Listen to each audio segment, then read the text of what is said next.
Good Thursday afternoon to you. It's 4 o'clock. Time for Sports4CLE. Thanks for joining us. Schedule release about 4 hours away for the NFL. Plenty of Browns to talk about. Let's welcome in Quincy Carrier from Untitled, Unfiltered Browns coverage. So, Quincy, schedule comes out in about 4 hours. We'll know, all the talk will be official. Offense will look different without question because Deshaun Watson, it's his first full season. They'll build it around him. They've added some wide receivers. Defense going to be different because Jim Schwartz is the defensive coordinator, so that will be different. Does it favor the Browns early in the season because nobody knows exactly what it's going to look like? Or does it favor the opponents earlier in the season because the Browns haven't done it at game speed?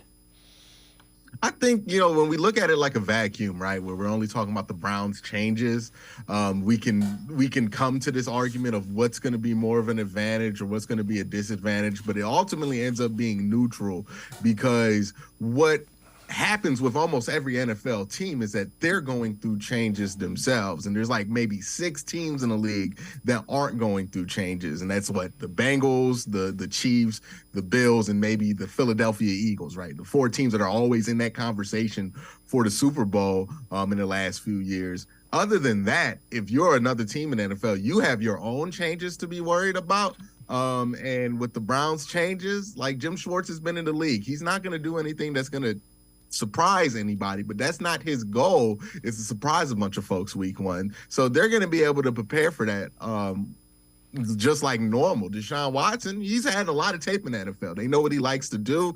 Maybe you add a couple of new wrinkles, but it's not really an advantage or even a disadvantage either way that the Browns are changing a lot because most of the league is changing at the beginning of the season. And even if you aren't changing, football is a mammoth of a thing to get prepared for, right? Like, it's just a crazy thing to get your body used to doing. So you're just going to play your sloppiest football probably within the first 4 weeks, no matter who you are.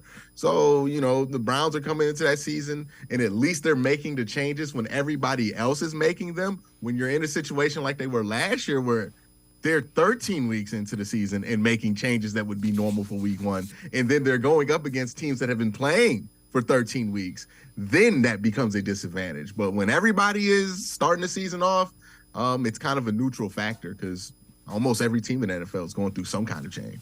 Well, the Browns' run defense a season ago wasn't good. It was a weakness without question. We figured that out probably midway through the year. Did they do enough to improve it, do you think? They made some steps to improve it. Now, are they going to go from 32 to 1? I don't think so. They didn't make that many steps. And I don't know if it's possible to go from 32 to 1. I think that's sometimes how we measure success is, hey, did we overload the position to the point to where it's going to be one of the best units in the NFL? They made some steps, though. They brought in a veteran defensive tackle to lead that room that has not been there for a few years. We're bringing in young guys like Jordan Elliott. We're bringing in young guys like Tommy Togiai. We brought in a young guy last year in Perion Winfrey, and we really gave them nothing to follow, no real kind of plan on what their career should look like, what the work should look like at that position if you want to be a top-tier pro. Now they got a top-level pro in there in Dalvin Tomlinson, and he's also going to be playing on the field too, so he's going to be beneficial there. They shouldn't be an embarrassment this year is what I'm saying, right? Like last year they were an embarrassment, but you could see all the pieces that added up to that embarrassment.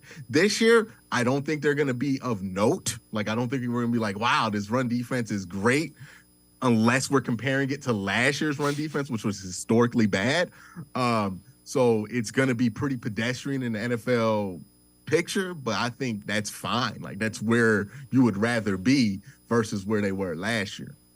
Brought in a bunch of players, not only through free agency, through the draft. They also brought in 2 new coordinators. What do you think is more important to improving them, the players or the coordinators? It depends on what aspect that we're talking about, right? Like when it comes to the defensive line, I do think that the coaching is very important because I also think that the coaching is important when it comes to the selection of the players and the emphasis that they put on the positions, right? With Joe Woods, we knew the defensive line wasn't that much of a priority for him. He wanted to get a good pass rush. We spent money on Jadeveon Clowney. We obviously already had Myles Garrett, but the interior of that position was left ignored pretty much for his 3 entire years here as defensive coordinator. Then Jim Schwartz steps in. It's a different philosophy. It's the same style of defense, but a different philosophy in how that defense works. And it's from the bottom on up. And it really does focus on the interior defensive line. So you see more of a focus on the players that you bring in. We can say and try to separate it. Oh, is it the players are going to be important? It's the coordinators. The coordinators are going to set the menu for the type of players that they want. And the players have to fit the bill for what they're going to have to be asked to do. They have to work in concert in order for this team to be successful. If the coordinators have a great plan and can't select the right type of players to successfully do that plan on the field, then it doesn't matter who's the coordinator. And if the players are right and we have a really talented team, but we don't have the coordinators to put them in position, then it doesn't matter who the players are. As we saw last year, a very talented defense, one of the worst units in the NFL. So they work in concert. I think it's important that they made changes on both ends of this spectrum, right? The players and the coordinators. And I think that will lead to a much better team this year because they did so. All right, let's talk a little bit about offense. So Browns were bottom third of the league in passing plays over 20 yards, explosive passing plays. They had 44 all year long, tied for 23rd with the Steelers. Do you think they've done enough to improve that? 44 is less than 3 plays of 20-plus yards passing per game. That's pretty low. Yeah, that's pretty low by NFL standards. The Browns were like a baseball team that can't hit home runs. And I'm sorry for the Guardians fans that are watching this right now. It has to feel familiar, right, for the last 2 years. But they're a baseball team that can't hit home runs. And what they did this offseason was try to get home run hitters. And I like to think about this Browns wide receiving core and what their plan for it is in kind of baseball terms, because I think it makes a lot of sense when we look at it like that. You look at Elijah Moore, he was brought in to be the home run hitter, right? He might not get you 1,500 yards. That's Amari Cooper's job. He's the 1-2 hitter. He's the guy who's supposed to get on base no matter what. But Elijah Moore, he's the home run hitter. He might get 800 yards, but maybe 7 touchdowns or maybe 20-plus yard plays or something crazy like that. That's fine, right? He's the home run hitter. Marquise Goodwin is also somebody that they want to have hit a couple of home runs down the stretch for them. And then you look at Donovan Peoples-Jones and Amari Cooper as guys who just need to be able to get on base so you can keep the offense moving when you don't have an opportunity to hit a home run. So that was their plan. I think David Njoku is going to be an element in that. I think don't be surprised if Jordan Atkins plays a more significant role than what we're assuming right now. I mean, he was a really good receiving tight end for Houston when they used him in a proper way as just a pass-catching tight end. He's somebody who, hey, if he could take a little bit of focus off David Njoku, it all of a sudden widens your ability to be a little bit more dangerous in the red zone because now you can fully take advantage of David Njoku's size and his leaping ability, and you get bigger in the red zone. I think Cedric Tillman was another example of like trying to get somebody who can maybe he's not a home run hitter because he doesn't necessarily have the speed or explosiveness that you want from a home run hitter, but he's definitely somebody that you hope can, knock in a couple runs from second base if we're going to continue the analogy. So do I think they did enough to get more explosive? Yeah, I think they're much more explosive and have more explosive potential at that position than they did last year because last year we had no home run hitters. We were looking at Anthony Schwartz. It's like, hey, maybe he'll hit a home run, right? Like we just didn't have it. And you saw how this offense had to play, which was a lot of singles, a lot of doubles, and a lot of 7-minute offensive drives, which, hey, when it works, it feels great. But then when you're down 10, there's the problem, right? Because you can't come back from down 10 with a quarter left because it takes you 14 minutes to score 14 points.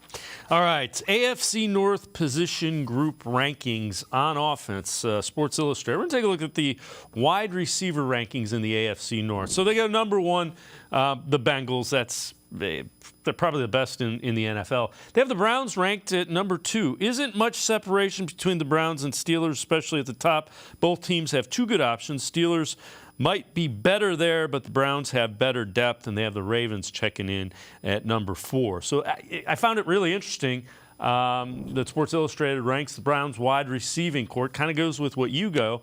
And the other thing I want to bring up, you had been saying Deshaun Watson wants a guy with big catch radius, 50-50 ball guy. They went out and got that in Cedric Tillman, didn't they? Yeah, he's another piece to this. Right now, we have to see if he will ultimately be that guy in the NFL. But that's what we hope that he projects to be. Again, a third-round pick, so we're not 100% sure what his year one contributions are going to be, but he's a good prospect in that front. Also, he wants explosive guys. He wants to be able to hit guys down the field. Think of the Brandon Cooks kind of archetype and the Will Fuller archetype that we need to have on this team. That's also where Elijah Moore steps in. And these position group rankings are interesting because people have been hyping up the Steelers wide receiving core, and look, they have some great prospects there, and they have some guys who have played well in the league, but have had their issues like a Deontay Johnson. But when you look at wide receivers, I feel like Amari Cooper kind of gets slept on a lot because he's clearly the best wide receiver in this division, not named T. Higgins or Jamar Chase. So it doesn't feel like that. I don't feel like he gets the respect, even though he did have a career year last year when it came to total production. He's playing as good as football as he's ever had. And it feels like people are kind of just writing him off, and it doesn't make much sense to me. But, yeah, you have the third best receiver here. I think Donovan Peoples-Jones is fine for the role that he plays, and then you do add in some depth pieces. And I would argue that Amari Cooper is better than any single wide receiver that the Steelers or Ravens have, even if you can think that George Pickens is a better prospect than him at this point. Yeah, I can't argue that at all. And I agree with you on Amari Cooper. Quincy Carrier and I are going to step aside, take a quick time out, other side of the break. We'll hear on what a former NFL player thinks about the Browns this upcoming season. Sports4CLE, be right back. Stay with us. The Ohio Lottery Partners in Education program recognizes role model students and teachers from across Ohio. Nominations can now be done completely online. To nominate a deserving teacher or student, go to ohiolottery.com. In the About section, find Partners in Education. There you will find links to the nomination forms. Students kindergarten through 12th grade can be academic all-stars. Teachers can be honored as a Teacher of the Month. The Ohio Lottery Partners in Education, where stars shine.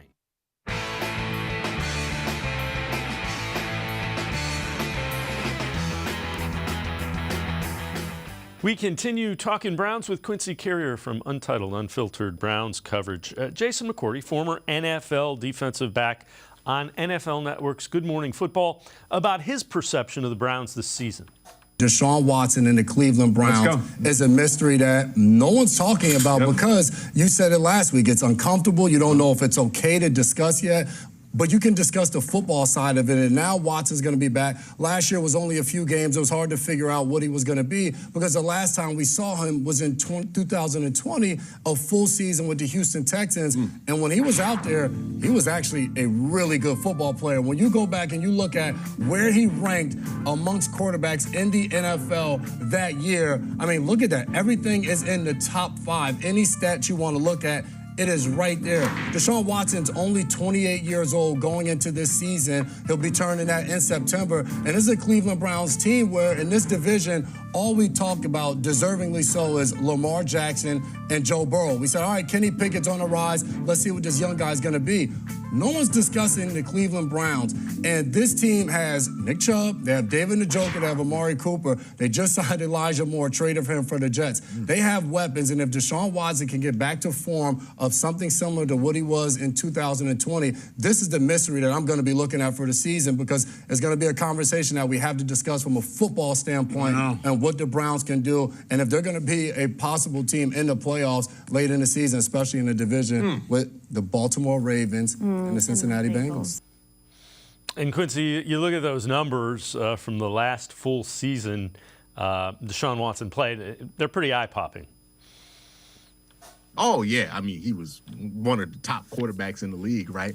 We forget because he kind of his last big season was 2020, right? And since then, Joe Burrow and Justin Herbert have emerged, and so did Josh Allen. As we remember, Josh Allen, his first 2 years of his career really wasn't that interesting. It wasn't until like 2020, 2021 that we started talking about him in the upper echelon of quarterbacks. So since those three had time to emerge, since Deshaun Watson kind of disappeared, not because of his play, but because of his situations off the field, not wanting to play for the Texans and the other stuff, we kind of forgot where he was, right? Where he was we were talking about who's better, him or Pat Mahomes. You know, does he have the ability to be what Pat Mahomes is going to be? We were talking about him on that same level. When you hear him talk about what he expects from himself, it's very obvious he still sees himself as somebody who's competing to be as good as Pat Mahomes. But since he's been gone and so many other people have answered the conversation,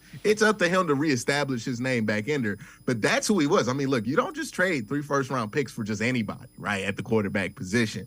You know, the Browns had somebody who people thought was a regular level starting quarterback in Baker Mayfield when they made the choice to move on to get Deshaun Watson. It's clear of what they think of Deshaun Watson, which is he's a clear upgrade. He's one of the upper echelon quarterbacks, and they believe he could be elite in the right situation, not just good enough to win. And, you know, it's interesting to see where he's at now. It'll be interesting to see where he's at the end of the season, but definitely he has a lot to prove this year. Yeah, without question. This from the 33rd team, so that's former NFL player, executives, and personnel type people, and their teams for the tiers for the teams this year. Tier 1 Super Bowl is expectation. Chiefs, Eagles, Bengals, Bills. Second tier contenders: Niners, Jets, Cowboys, Chargers, Dolphins, Jaguars. Long shot contenders: Seahawks, Lions, Ravens. And Tier 4 not quite contenders yet: Giants, Browns, and Broncos. So I guess in looking at this, the question put before you think the AFC is too stacked for the Browns this year? You know, we always do this, right? Oh, man, these teams are coming. This team's going to be here, right? But the only teams that we have talked about as on a consistent basis as true contenders for the Super Bowl have been the same teams, right? And it doesn't seem like that's changed. We've been talking about the Chiefs since 2018. The Bengals have been to 2 AFC championship games at this point. The Bills have been in the playoffs for like forever. Remember when they had a playoff drought? It seems like they've been in the playoffs for like the last 8 years or whatever it's been since Tyrod got them there. And then you look at the so I named all the 4 teams I wanted to mention there. So those are the 4 teams that really aren't going anywhere. Everyone else, it's a mystery. Right. We can try to put them in different tiers and say this team has a shot to be here. Look, the Browns could be the number 1 seed. The Browns and the Ravens are 2 teams in particular where I'm like, hey, they could be the number 1 seed if things go right. And they could miss the playoffs if things don't go right. And that's just going to be what it is. Is the AFC too stacked? Yes, there's a lot of good competition in the AFC. Yes, there's a lot of good teams in the AFC. But I think at the end of the day, how many wins is it going to take you to get into the playoffs? The same amount it's taken for the last 3 years. And we've had this conversation for the last 3 years, is the AFC too stacked. And it always ends up being that a team with 9 wins can get in, a team with 10 wins is going to get in, and a team with 11 wins is probably going to win their division. 9, 10, 11. Those 3 numbers that matter in the AFC. And if you can get to one of those numbers, you have a good shot. If you can't, you don't. And that's really what it is. Is it too stacked? I don't know, but it's the NFL. You know, not college football. So your rosters, your schedule's just gonna be stacked, dog. That's what it is. And the thing is, the margin for error, even for those teams up top, the Chiefs, Bengals, and Bills, there's no margin for error. You mess up a couple games late in the year, it's going to cost you the playoffs. There are minor injury, like a 3-week injury of a quarterback away from losing their spot as division favorites, right? Like, this is the margin in NFL. Where in college football, look, if you are Georgia, you ain't worried about Vanderbilt. Vanderbilt ain't got nothing to do with you, right? They might as well be in a different conference. Like, we don't even think about Vanderbilt being in the same conference as Georgia, let alone in the same division. We don't think about it, but they are. It doesn't matter because the margin of error for Georgia is so wide in college. But in the NFL, the margin of error for the Chiefs is Pat Mahomes. If Pat Mahomes is there, we ain't got nothing to talk about. They probably going to be where we think they're going to be. If Pat Mahomes is not there, it's a problem. Like, it's a massive problem for the Chiefs. Now they're just like everybody else. So that's the NFL. You know, the margins are super thin. Even teams that you think are garbage, 6-win teams, 7-win teams, can beat anybody in the NFL because that is how talented this league is. I feel like we say this every year, we go through it, and then every year, like a team that wins 3 games beats somebody important. We're like, how did that happen? Because the league is really talented. Like, these teams that stink, they're really not that bad, but they just aren't good at the elite level. So they don't end up winning most of their games. All right, before we go to break, this is from the Bleacher Report. One thing every NFL team outside the playoff picture must accomplish this season. And for the Browns, they say get off this list. It's not just a matter of the Browns shaking off the stink of the 2+ past decades of failure since the team returned in 1999. The team mortgaged its future and handed a $230 million fully guaranteed contract to Deshaun Watson. If Watson comes out and plays poorly again in 2023, the trade that brought him to Cleveland could do down as the single biggest boondoggle in the history of the NFL. Cleveland's reputation as an NFL laughingstock will be more locked in than ever. And yeah, Quincy, it all gets back to Deshaun Watson. If he plays like we talked about him playing, if he's close to that, if he's a top 10 quarterback, Browns are probably a playoff team. If he's not, we're in rebuild mode again, probably. Rebuild mode with Deshaun Watson. See, he's not going anywhere. No, right? he is not. So, yeah. So, it will be frustrating. This team has been poised to make a run. We've been talking about, hey, is this team ready to make a run since 2018? And it seems like something has gotten in the way, right? We're a car that can't get out the garage, and we finally feel like we got all the pieces, and it should get out the garage. They're absolutely right. The Browns' goal is to get off of this list. They should be a perennial playoff contender, and they should have been that since about 2020, right? But things kept getting in the way for this team. They got to figure out a way for all of those other things not to matter. And yeah, a lot of this is going to be on the back of Deshaun Watson because, hey, if he plays great, I don't think they might make the playoffs. They will make the playoffs. There's no reason they shouldn't make the playoffs if he plays great.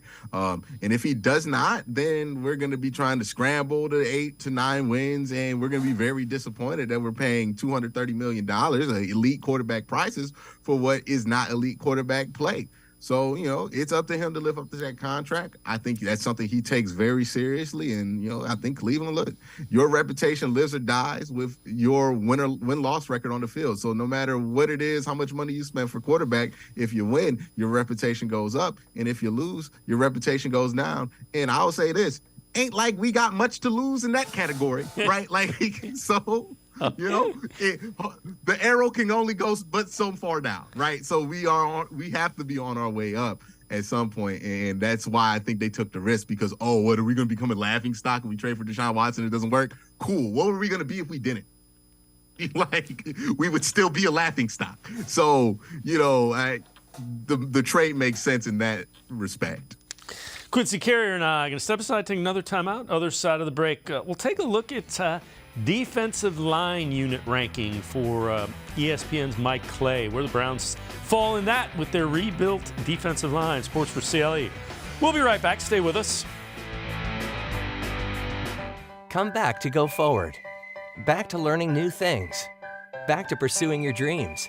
Tri-C has flexible learning options to fit your life. And every year, more than 1,000 local companies provide Tri-C students with real-world learning. The right education can boost your lifetime earning power by hundreds of thousands of dollars. Start now with a college education you can afford. Tri-C, where futures begin.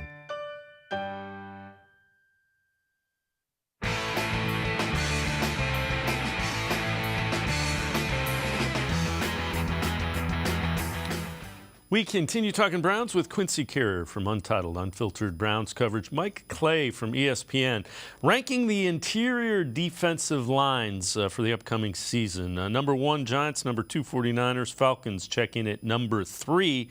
We go towards the bottom of the barrel. We've got the Seahawks at 23. Browns checking in at 24. Ravens checking in at 25. And Quincy, we talked about it, moving, that is up to 24 from where the Browns were. And if the interior of the defensive line is just competent, it's a big upgrade for the defense. Oh, it's a massive upgrade. Like them being so incompetent that teams could literally decide, hey, we're just not going to throw the ball anymore. We're just going to run it. Like, that is game-breaking. That is a game-breaking flaw in the Browns' defense, and it allowed none of the other parts to make an impact on the game. That's what the Browns' defensive line needs to be too. Like, just let other parts of the team be able to make big plays in the game, and we'll be all right. But when you're so pitiful in the interior that you can't do anything else other than attempt to stop the run, and all efforts going into patch that hole, then you're going to have a pretty stinky defense, and that's what it was last year. So yeah, the 24 is an absolute win for this defensive line unit, because that means that they're in the middle of the league and that we're not really talking about them that much, and that is fine. I feel like some people have the impression that this defensive line unit has to go from one of the worst things to one of the most talked about things on the team, and it's not that.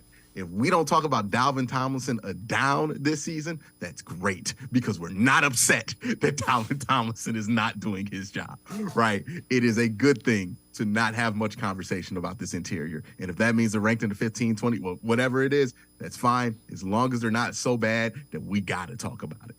Well, the other thing is you have Myles Garrett on the edge. You added Okoronkwo.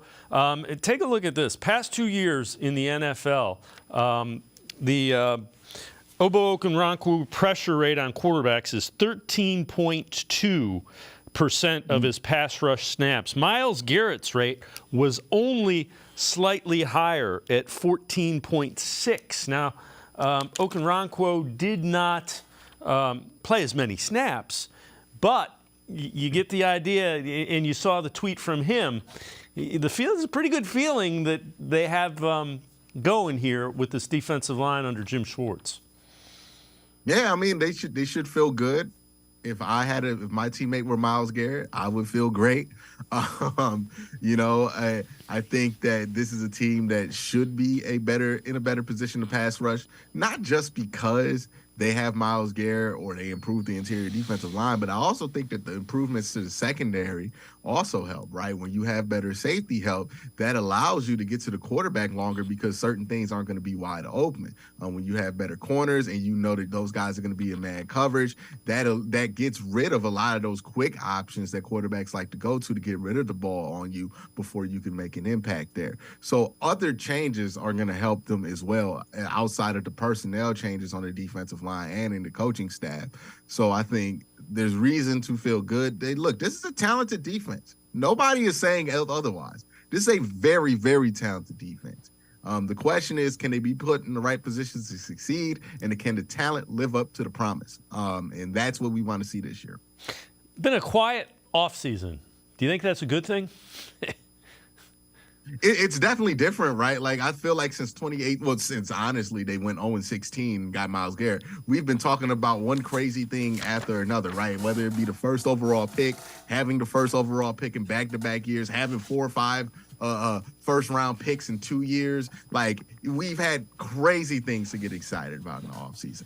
But notice who's not excited in this part of the offseason. It's usually like the good teams, right? The Chiefs, I've never seen a Chief fan pumping his chest after the draft quite like how we do, and that's because they have more things to be excited about during the regular season. I think this quiet offseason has been important for the Browns because they've had so much chaos around this team, and especially last year. You just think about Deshaun Watson alone.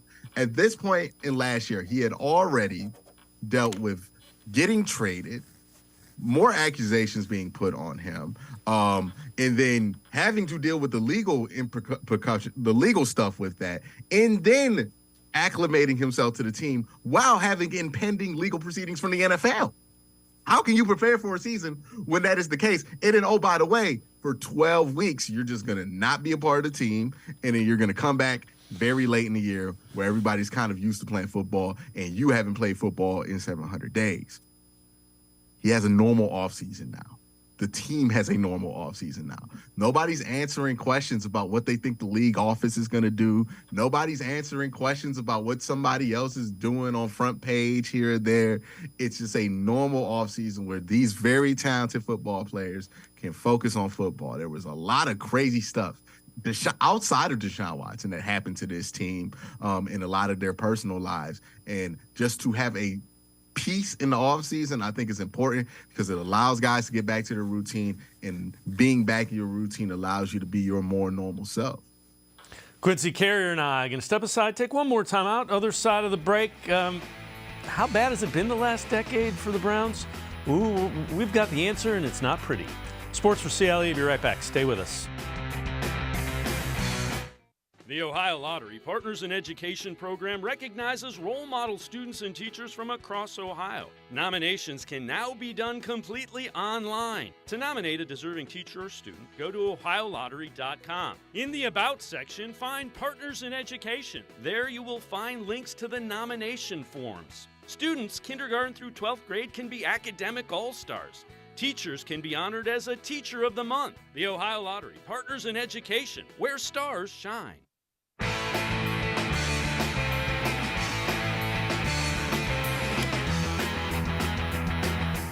We continue talking Browns with Quincy Carrier from Untitled Unfiltered Browns coverage. Quincy, take a look at this. This is from Warren Sharp, sharpsfootball.com. Losing seasons the last 10 years. And when I saw this, I was like, wow. I mean, we've lived through it, so I knew it. But Browns have had 9 losing seasons the last 10 years, ahead of the Jets, Giants, and Jaguars, who have 8. On the other end of the spectrum, you see the Chiefs and the Steelers have not had a losing season in the last 10 years. But when you see this, that's one of the reasons why some of the national people are skeptical, if you will.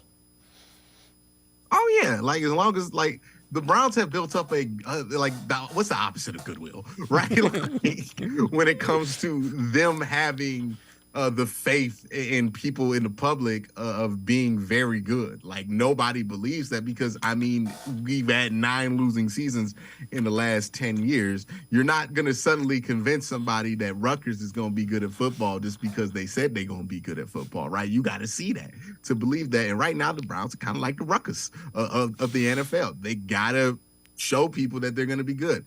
Now, this can change. Obviously, it can change because, you know, the Chiefs weren't necessarily looked at like they are now until they started winning a bunch. At one point, the Browns were never seen as that. And also, at one point, the Steelers, very early in their franchise history, were the Browns, right? They were kind of a disaster until the Rooney stepped in. Until Dan Rooney, the son of Art Rooney, stepped in and kind of changed that franchise for the better when it comes to their perception on the field. So, yeah.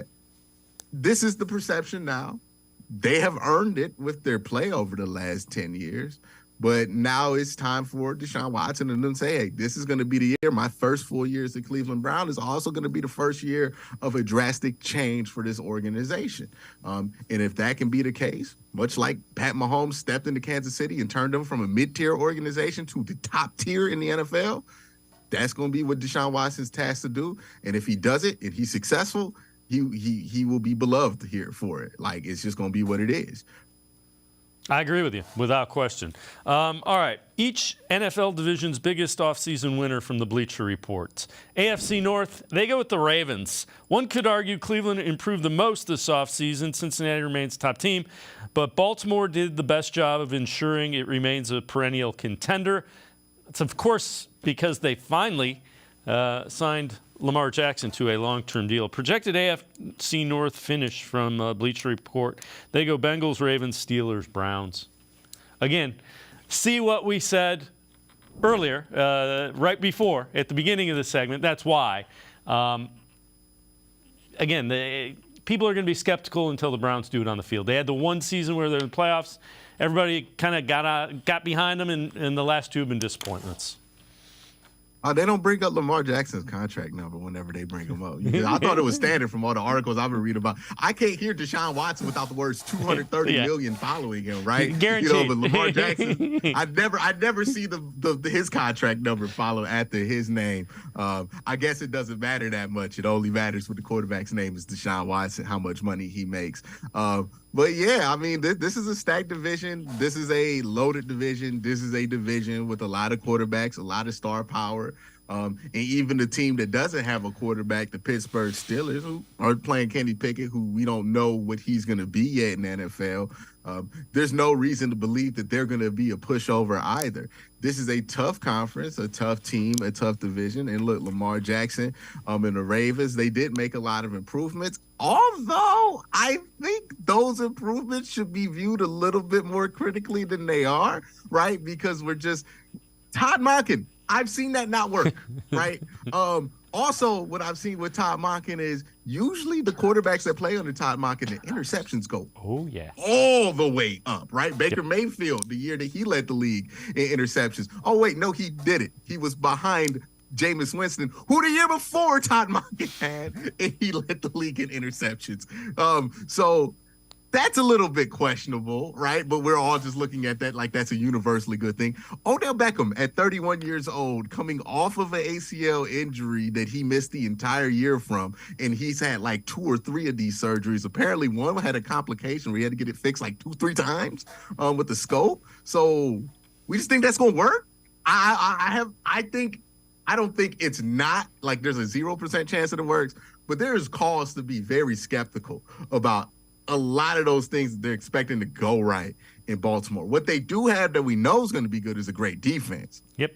Offensively, I can't bet on anything on that Ravens offense because, one, they have not earned the benefit of the doubt. They've been a pretty dismal offense outside of Lamar Jackson's abilities at quarterback, and now you're throwing him into a new offense. I don't think this is the right type of offense for him. I think he can throw in a traditional offense. I think a Shanahan-style offense would be a better one for Lamar Jackson. But this air raid Todd Monken offense, I don't know about that, if that fits his abilities as a pocket passer. So a lot to question there with what Baltimore's doing. I can see why people would buy in, but I don't think people are being as critical as they are inclined to be about the Browns due to their personal feelings about the team. Yeah, I can't argue that at all. The Ravens, I'm with you. Other than Lamar Jackson and Mark Andrews, let's see what that is. All right, before I let you go, take a look at quarterbacks that are on the Browns' schedule in 2023.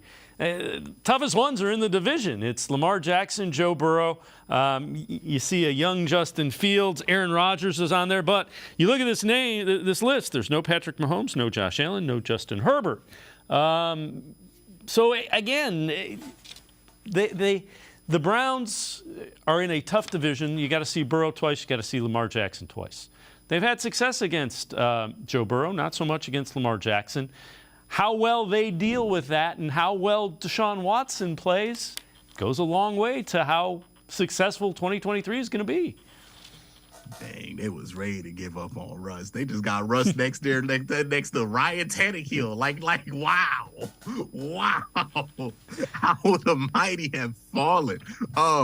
But yeah, this is what I went back to in my conversation about quarterbacks, because we can name quarterbacks and you can be very impressed, but like how many complete teams are there? And we've seen with like the let's just drop a quarterback in there year one thing, it doesn't necessarily work out. And I have serious questions about Aaron Rodgers at 40 years old being able to maintain a high standard of play, because we really only saw that happen with one guy, and that's Tom Brady.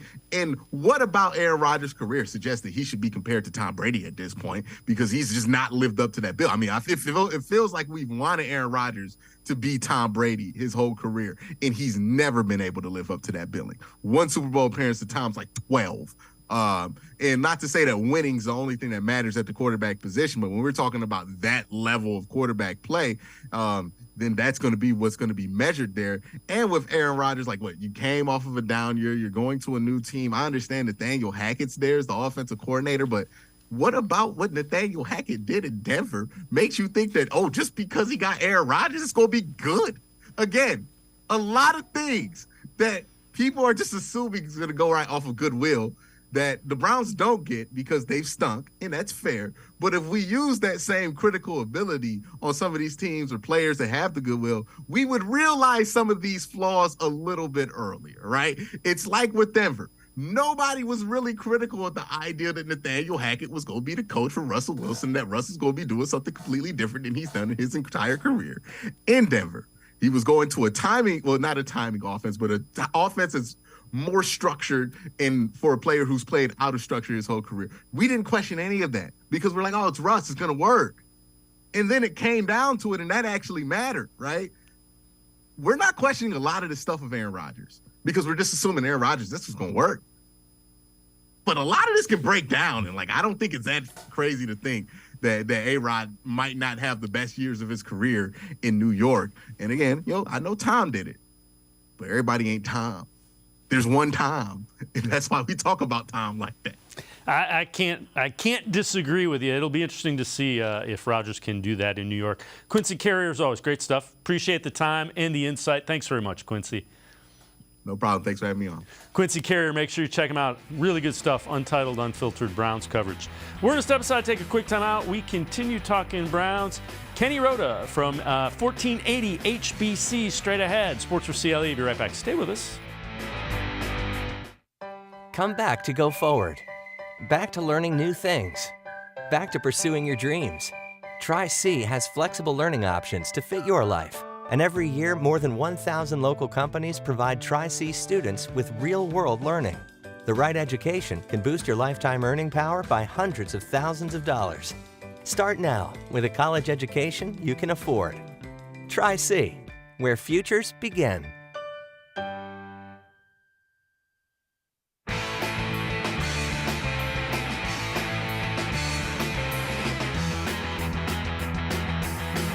Sports4CLE continues. We continue talking Browns. Let's welcome in Kenny Roda from the Kenny and JT Show, News Talk Radio 1480 WHBC. Kenny, appreciate the time.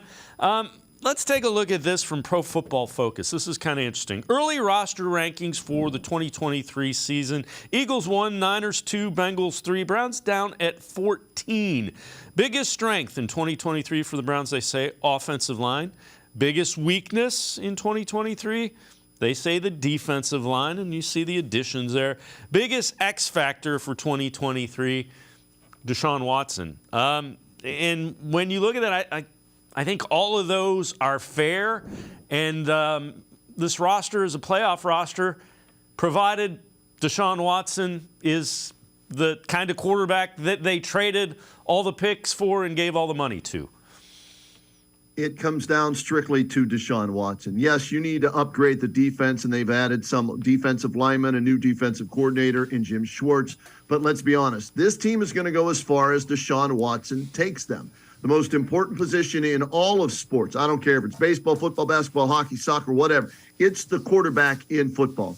And they went out of their way to give him $230 million guaranteed. Even though Lamar Jackson got more overall money, he didn't get as much guaranteed. So in the Browns' eyes, this is the best quarterback in all of football, and they overpaid him maybe to bring him here. 6 games last year after the off-the-field issues and everything like that, he goes 3-3. He can't be a 500 quarterback for the Browns this season. He needs to win 10, 11 games, get them to the playoffs, and then go from there. So it comes down to the relationship, I think, between Kevin Stefanski and Deshaun Watson and what he can do with this offense. Agree with you wholeheartedly. And when you look at this roster, it's not far behind the elite rosters in the NFL. And every year we thought the roster was good, but there's going to be some interesting position battles to make the 53-man roster this year that weren't there the past couple of years. I look at this roster on paper as good as any team in the AFC North for sure. And, David, they haven't won an AFC North title ever, right? Since it went from the AFC Central to the AFC North, the Browns have never won the AFC North. You got to go back to the Central Division. I think 88 or 89 is the last time they won a division championship. So the key here for the Browns, the path to the playoffs, is winning the division. And in the division, when you look at the rosters on paper, Steelers, Bengals, Ravens, Browns, their roster on paper is as good as anybody's in the division. Now, can that translate to the field? And again, we go back to Deshaun Watson, right? He's the leader of this team. How far can he take this team with the offense? He's got weapons around him. They addressed the wide receiver room this offseason in a trade, free agency, in the draft. You've got the best running back, I think, in all of the National Football League in Nick Chubb, and arguably one of the best offensive lines for sure in the NFL. So offensively, they should be able to put points on the board. And will they have to outscore their opponents? Of course they have to outscore their opponent. That's John Madden 101. Boom, there it is, right? Score one more point than your opponent. But what I mean by that is if they're high-scoring games, can the offense do that, right? The defense, you hope, makes strides. But if it's not one of the elite defenses in the league, do you have the offense that can get you 28 or 31 points a game to offset maybe what the defense doesn't accomplish? So do I expect the defense to be better? Yes. Do I expect Myles Garrett to have a big year with Jim Schwartz as his defensive coordinator? Yes, but I still go back to the offense, and it's going to come down to can this team outscore the Bengals, the Steelers, the Ravens, and then we'll find out later tonight with the schedule release about all the games, where they're playing on the road, at home, and what the schedule breaks down and looks like. Yeah, and I agree with you. And the queen, the king, if you're playing chess, is that quarterback. And so right. You've got Joe Burrow, you've got Lamar Jackson, and Deshaun Watson has to be mentioned in the same breath as those guys if this team's going to achieve it. You mentioned Nick Chubb. You got Nick Chubb, you got Jerome Ford, then you got a lot of questions. Let's take a look. These are some names of some free agents that are still available. NEO Sports Insiders say the Browns should be targeting them. Number one, they say Benny Snell from the Steelers. Number two on this list, they go with Royce Freeman, a high draft pick that really hasn't panned out as of yet, was with the Broncos and the Colts. And number three, they mention Kenyon Drake, played with the Dolphins, played with the Raiders. Kenny, do you think they need to add a veteran wide receiver? Do any of those three interest you, or are you going off the board from those three with somebody else possibly? Well, when I look at the running back position, Dearness Johnson was always a nice guy to have as your third string guy. And, Kareem Hunt is still out there as well last time I checked. Yep. So, is there a reason he's out there? Has he lost a step or two? Yes, but he's familiar with your offense. And maybe his ego has already, realized that, okay, I'm not going to get the money I think I'm worth. So maybe I should take whatever deal I can get. And, I already know the offense in Cleveland. So I would go down that road before I'd look at any of those guys you listed up there. I would look again at Kareem Hunt and just tell him, hey, look, we love what you do. This is your market, whether you like it or not. So come back here where you won't have to learn a new offense. And you can be a part of hopefully something special with Nick Chubb and Ford and this offense moving forward. So that's the route I would take. All right, fair enough. One of the bigger named free agent signings, at least the last couple of weeks, has been Rodney McLeod. This is from Sports Illustrated and what Rodney McLeod helps in coming to the Browns secondary. Number one, gives him positional versatility, can play the free safety, can play the strong safety, so he's pretty good in the box. Number two, personnel flexibility, can be that third safety. Number three, experience, knowledge, and leadership. The other thing is, has played for Jim Schwartz. They both speak highly of each other. The thing that I liked, and I found a clip with Jim Schwartz talking about Rodney McLeod when he played for him on the Super Bowl team with the Eagles, his communication. He was the guy that got everybody to realize this is what we're doing. This is why we're doing it. That was something that was completely missing from the secondary a season ago.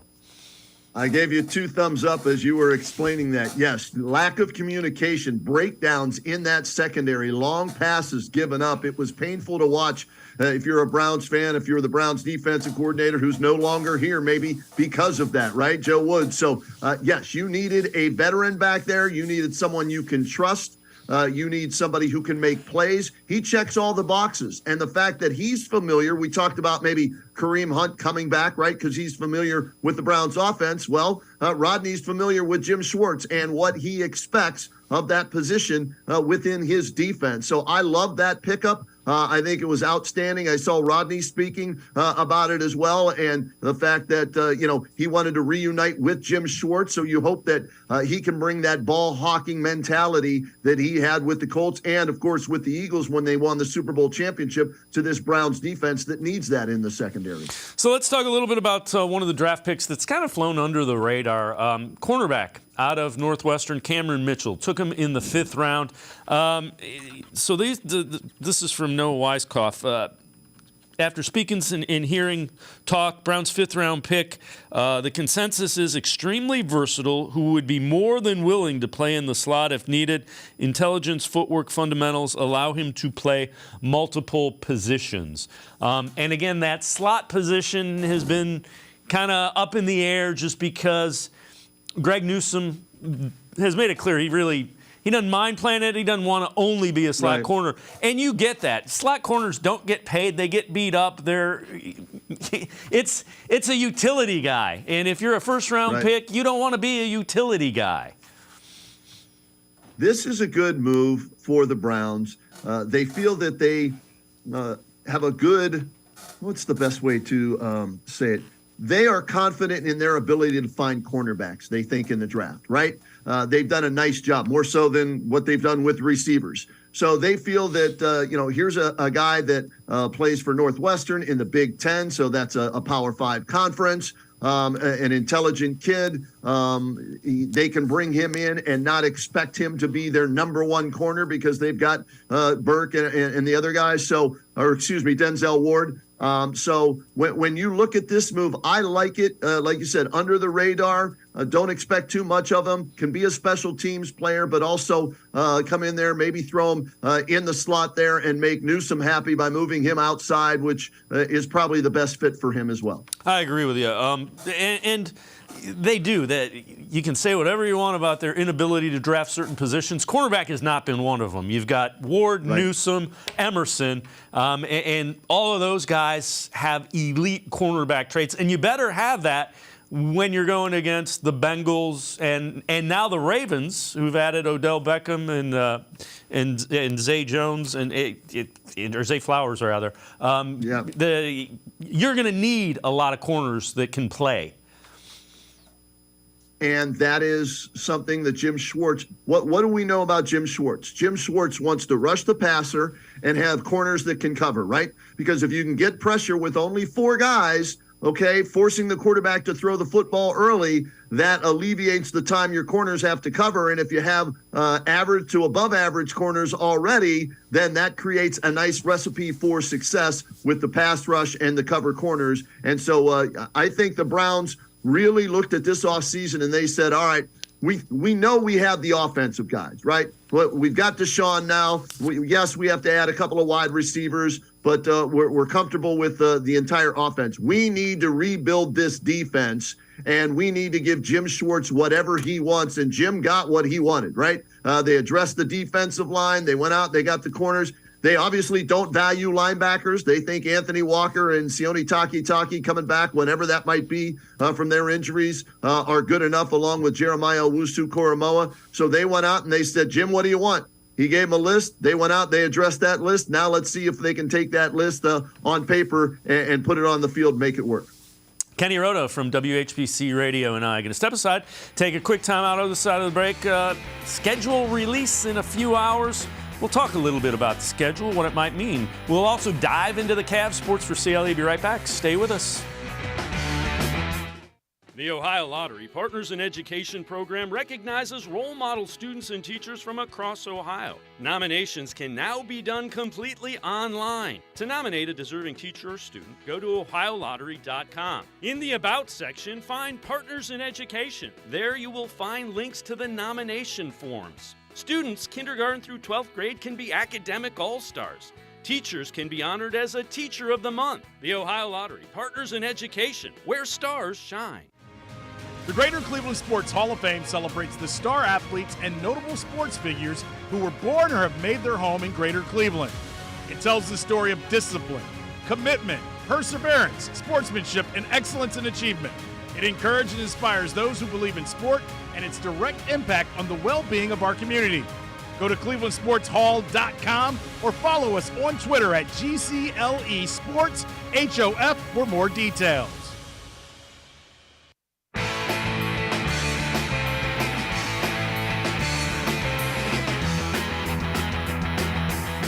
We continue talking Browns with Kenny Roda from WHBC Radio 1480. So the official release of the NFL schedule will happen at 8 o'clock tonight. Rumors about that until then. Until you see it and it's confirmed, don't believe anything. When you look at the Browns schedule, we know who the opponents are going to be. We just don't know how it lays out. And you look at them, and there aren't a lot, other than the divisional games, Kenny, there's not really a lot of things that you say, oh, that's a marquee matchup. You have the Niners, maybe. The Jets with Aaron Rodgers, maybe. You might get the Broncos with Russell Wilson, maybe. But I'm guessing they probably only get 2, maybe 3 national games at the most with that initial release. I think you're right when you look at it and say, oh, there's not a major game, right? Got to see this one. Must see TV. However, with Deshaun Watson back, I think that's going to be a big story. I really do. So they may benefit from having Deshaun Watson. Anytime Aaron Rodgers is playing an elite quarterback, that's the possibility of being a big-time game with the Jets. Russell Wilson, same thing there. So here's the thing. The Browns need to worry about taking care of business regardless of when they play and who they play. This year, I need to see a better, and I'm going to use an old Jim Thome term here, I need to see a better focusness from the Browns this year and taking care of business, beating up the teams they should beat up, playing 500 maybe against the teams that are their equal or slightly better. And if you do that, that's going to equate to 10 or 11 wins. So from that standpoint, as Browns fans, don't be upset if they're not in prime time on Monday night, Thursday night, 3-4 times this year. Be happy when they play, and just be happy that they win football games. Doesn't matter when they win them, just that they win the football games. And so from that, perspective, yeah, I know there's not a lot to talk about in May with the NFL, but they do a great job of marketing and keeping us discussing their league. So for Browns fans, don't get too upset. Don't be mad at the league if you don't get the number of national TV games that you want to get. So the other thing is, when you look at the schedule, is it more of an advantage for the Browns to play some tough teams early because there isn't going to be a whole lot of way to study what Kevin Stefanski's offense looks like with Deshaun Watson? It'll be different. And you're going to have no idea. You're going to have to look at tape of the Titans and the Eagles to get an idea of what the defense looks like. Is it more of an advantage for the Browns to play a tougher team early, or would it be better that they work out some of the kinks at game speed and you get those tougher games middle to the end of the season? That's the way I'm looking at it, David. I want the easier games, if possible, early in the season. I want to build that confidence. I want to get experience in that new defense, right?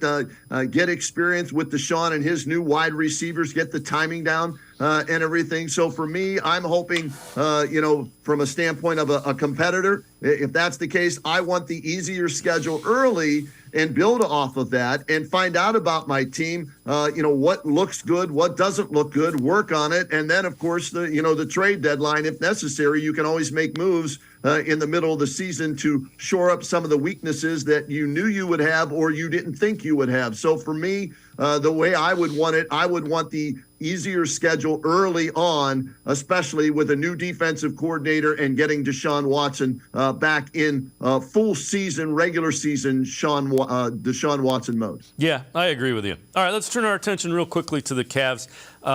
Second team All-NBA is what Donovan Mitchell landed on, and you'd make some argument the second team was every bit as good as the first team with Butler, Curry, Jokic, and Mitchell, in addition to Jaylen Brown. So great thing, Mitchell becomes the first guy since LeBron, first Cav since LeBron to be All-NBA. But How disappointing was the playoff series against the Knicks for you? I just kept watching that going, they're getting beat by like the 9th most talented guy. Mitchell Robinson killed him. Yeah, it was very disappointing. I'll give you the way I explained it on the Kenny and JT show on WHBC. At the beginning of the season, all I wanted from the Cavaliers was for them to make the playoffs, to make that next step, right? They were a play-in team last year. I said, just make the playoffs, get the experience of a playoff series, at least for these young guys, and I'll be happy with it. Then 51 wins happened, right? The 4th best record in the Eastern Conference, the 4th seed. And I'm thinking to myself, screw that, just making the playoffs. They're playing the Knicks. They're better than the Knicks. Yeah. They've got to beat this Knicks team. And then they get punked. They get pushed around. They get bullied. They got outplayed. They got outcoached. They got out front officed. They got out everything by the New York Knicks. And it was a major disappointment with the way they lost 4-1 and how soft they were. It exposed their weakness. And I said at the beginning of the year, one of the biggest concerns for me was their lack of physicality. And I think I said it to you when we were at the most recent memorabilia show. We talked about, Darius Garland and how, yes, a talented player, but very soft, turns the ball over when the pressure gets ratcheted up. And we saw that in that series. He had one good game and one good half, and that was it, right? Evan Mobley, yeah, he averaged a double-double, and he's only 21, and I have to, realize that. But still, he got pushed around like he was a little rag doll, right? Jared Allen, you don't come out and say, well, the lights were brighter than we thought they were, or whatever his comment was after. You keep that to yourself because we all saw it. You don't have to tell us that, right? Right. So this team, it was a major, major disappointment the way they ended the season against the New York Knicks. And so for me, they need to make some moves after watching these playoffs. Because when you look at the Miami Heat, they don't beat them in the playoffs. You look at the Philadelphia 76ers, they don't beat them. You know the one team I think they would have a good series against because they're a finesse team like the Cavaliers? That's the Boston Celtics. And Boston is down 3-2 against the Sixers when they should have already won that series. So I think the Cavaliers have to get more physical. They need more shooting. They need a wing player. If we learned nothing else, and we already knew this at the beginning of the season, I told Kobe Altman this when they drafted Isaac Okoro. He wasn't the answer at the wing position, right? He's the 7th, 8th, 9th best player on your team. He's a nice role player, but he's not a starting 3. I'm not a big fan of, Karis LeVert. I think he's too inconsistent. I don't want him as my starting 3. Coming off the bench, yes, but I need a legitimate starting 3, a wing player that can shoot from distance, that can attack the rim, that isn't afraid, isn't scared like the Cavaliers played in this series, 1 through 15. And I need a guy that can do it on the defensive end as well. And I know they don't have many, options from what they have available in trades and salary cap space. But that's where the good general managers find a way to acquire a player via a trade, mid-level exception, the combination of those two things. So let's see what Kobe Altman can do. I think the pressure is on him and J.B. Bickerstaff, who got out-coached by Tom Thibodeau in that series against the Knicks. Yeah, I agree. They need the physical guy. They need a wing, and they need some more shooting. So that's a pretty major overhaul, and They just need to find. They don't think they need a major overhaul, right? That's what they told us at the end of the year press conference. And after watching these playoffs, I hope they reassess their judgment of this team because they're not beating the Denver Nuggets, they're not beating the Lakers, the Warriors, the better teams. They're good in the middle of the pack. That's fine. And if that's all you strive to be, then okay, keep it status quo and you'll be the 4th or 5th seed, maybe win a first-round series depending on the matchup, and that's it. If your goals are winning a championship, you need to make major moves and not just bring this team back as is. Kenny Roda from 1480 WHBC. Appreciate the time and the insight. Thanks very much, Kenny. Anytime, Dave. Good talking with you.